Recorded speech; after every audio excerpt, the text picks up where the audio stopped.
আসসালামু আলাইকুম রহমতুল্লাহি ওয়া সমস্ত প্রশংসা জগৎ সময়ের প্রতিফলক আল্লাহ সুবহানাহু ওয়া তাআলার জন্য।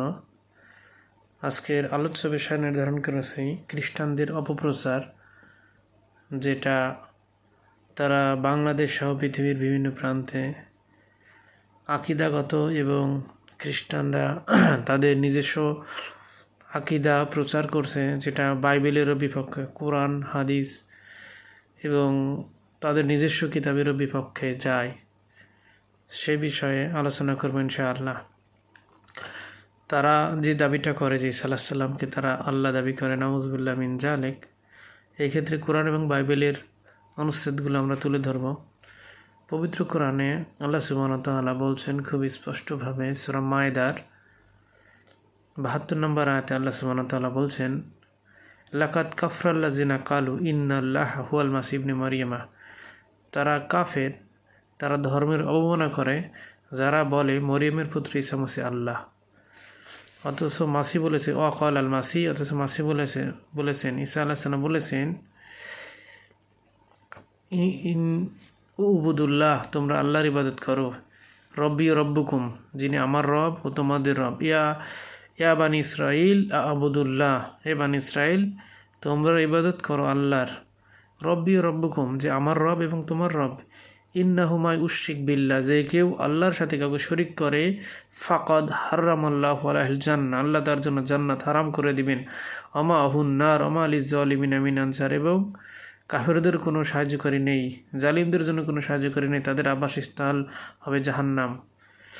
তো পবিত্র কোরআনের অবস্থান হচ্ছে যে ঈসা আলাইহিস সালাম তিনি আল্লাহ নন, তিনি মানুষ, একজন নবী হিসেবে তাকে প্রেরণ করা হয়েছে। পবিত্র কোরআনে সূরা নিসার 171 নম্বর আয়াতে আল্লাহ সুবহানাহু ওয়া তাআলা বলছেন, লা তাকুলু, তোমরা বলো না, সালিসু সালাসা, তোমরা বলো না যে আল্লাহ হচ্ছে তিনের এক। তাহলে এটাও তারা প্রচার করছে যে আল্লাহ হচ্ছে তিনের এক।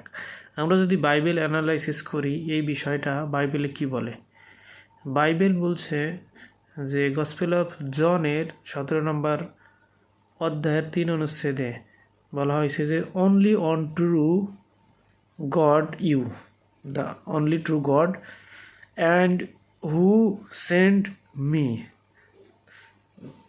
মানে যে সত্য সৃষ্টিকর্তা কেবলমাত্র একজন আল্লাহ, আর তিনি আমাকে প্রেরণ করেছেন। তাহলে এই দুনিয়ার বুকে উনি আসছেন একজন মেসেঞ্জার হিসেবে, একজন রাসূল হিসেবে, এবং আল্লাহ সুবহানাহু ওয়া তাআলা কোনো মানুষ নন। এই বিষয়ে খুব স্পষ্টভাবে বাইবেল বলা হয়েছে। Book of numbers chapter number 23 verse number 19, অর্থাৎ 23 অধ্যায়ের 19 অনুচ্ছেদে বলা হয়েছে, god is not a man that should who lie, or a son of man that should he change his mind. So সৃষ্টিকর্তা কোনো মানুষ নয় যাতে তিনি মিথ্যা বলবেন, আর বলা হয়েছে যে তিনি কোনো কারো ছেলে সন্তানও নন যাতে করে তিনি তার মত পরিবর্তন করেন। তাহলে খুব স্পষ্টভাবে বলছে পবিত্র কোরআনের সূরা ইখলাসের 3 নম্বর আয়াতে বলা হয়েছে যে তিনি, কেউ তাকে জন্ম দেননি এবং তিনিও কাউকে জন্ম দেন নাই।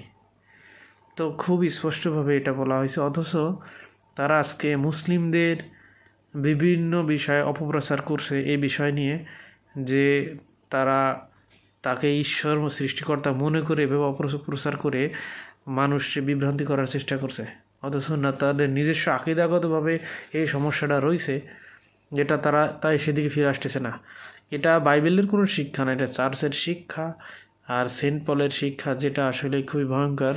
পবিত্র কোরআনে খুব স্পষ্টভাবে বলছে, এর কারণে তাদের জাহান্নাম নিশ্চিত, নাউযুবিল্লাহ মিন যালিক।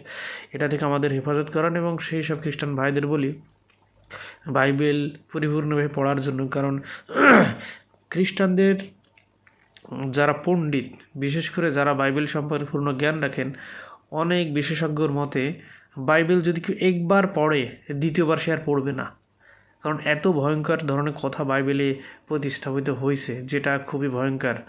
একবার পড়লে দ্বিতীয়বার সে কেউ পড়বে না, এটা খ্রিস্টানরা একটা নির্দিষ্ট অংশ পড়ে মানুষকে বোঝাচ্ছে। অথচ বাইবেলের যে ভয়ঙ্কর বিষয়গুলো রয়েছে, এই একাডেমিকভাবে তারা শুধু একটা নির্দিষ্ট অংশ পড়তেছে।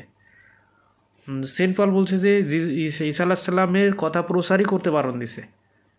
তাহলে কি মানে তাদের ভিতরে নিজস্ব ভিতরে কন্ট্রাডিক্ট, বাইবেলের ভিতরে কন্ট্রাডিক্ট রয়েছে।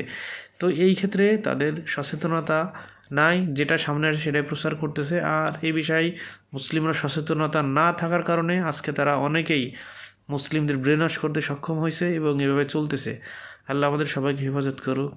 সালামু আলাইকুম রহমতুল্লাহি ওয়া বারাকাতুহু।